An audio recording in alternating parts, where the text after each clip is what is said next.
I am from Wuhan, and I heard a lot about COVID-19 in Wuhan over the past 100 days. But did people really listen? The most important thing is information. Like any viruses we've met before, there is no perfect information. When one breaks out, people are confused. How bad is it? What should we do? And what if we do nothing? That is what happened in Wuhan in early January. But the signs became clear very soon. It was a new virus. It spread to humans, and it could spread fast. I assumed the idea of doing nothing to get herd immunity also crossed minds, because that will minimize the economic impact and social disruption. But what about the toll on lives? How many people have to die to have social immunity?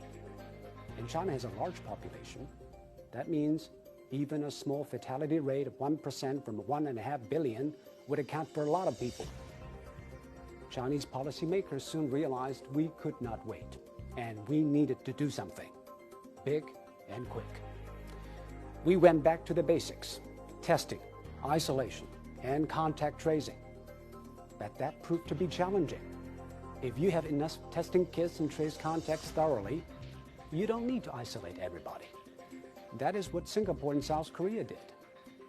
But in the beginning of the outbreak, Wuhan did not have enough testing kits and could not trace everybody. So the Chinese did the extreme. Wuhan was locked down.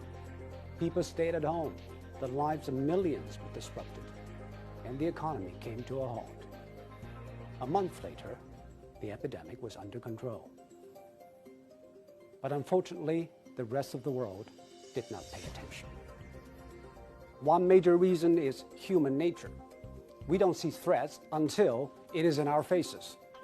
Despite warnings from WHO, Europe and America still imagined that the virus was not their problem. In this age of political polarization, it is very easy to fall for simple sound bites that sound familiar. But the real world is not simple, neither is it familiar. It is also a policy problem. Politicians and even some scientists were still arguing about the nature of the threat.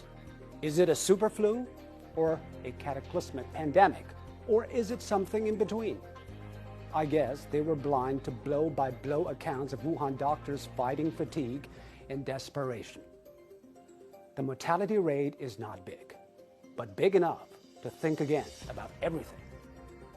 COVID-19 is an equalizer.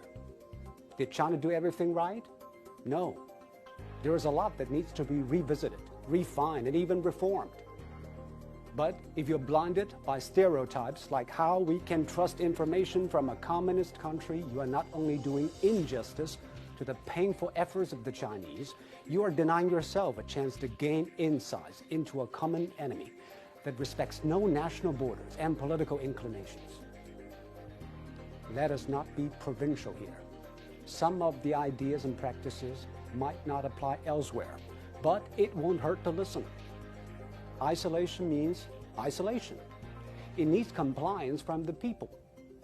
China underwent a period in which the government moved infected patients and even their close contacts from their homes and put them in strict quarantine.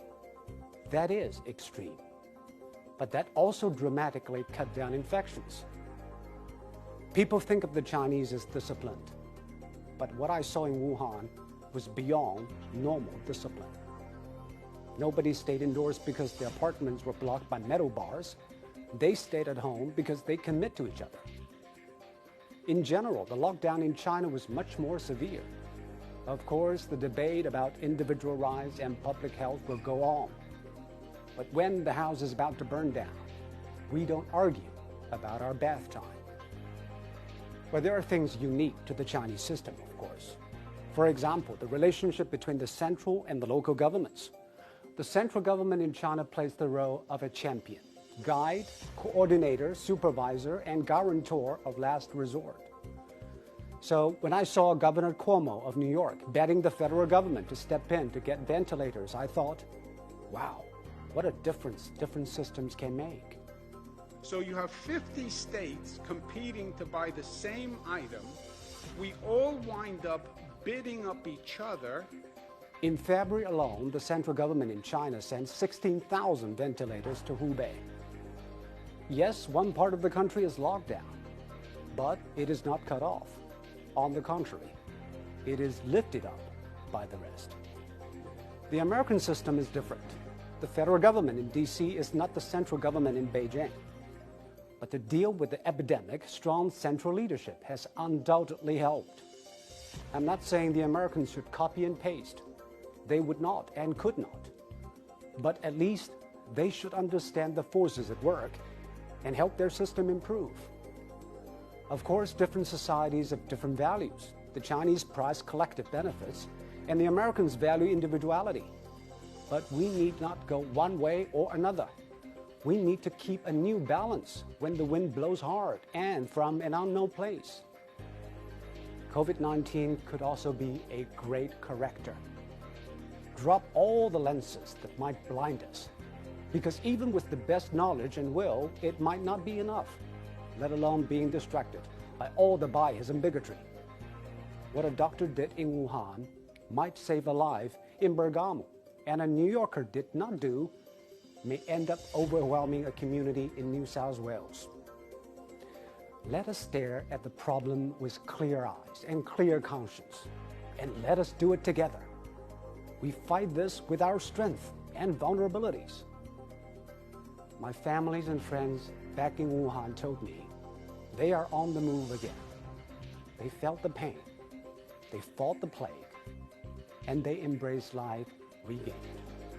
They hope the world hears it.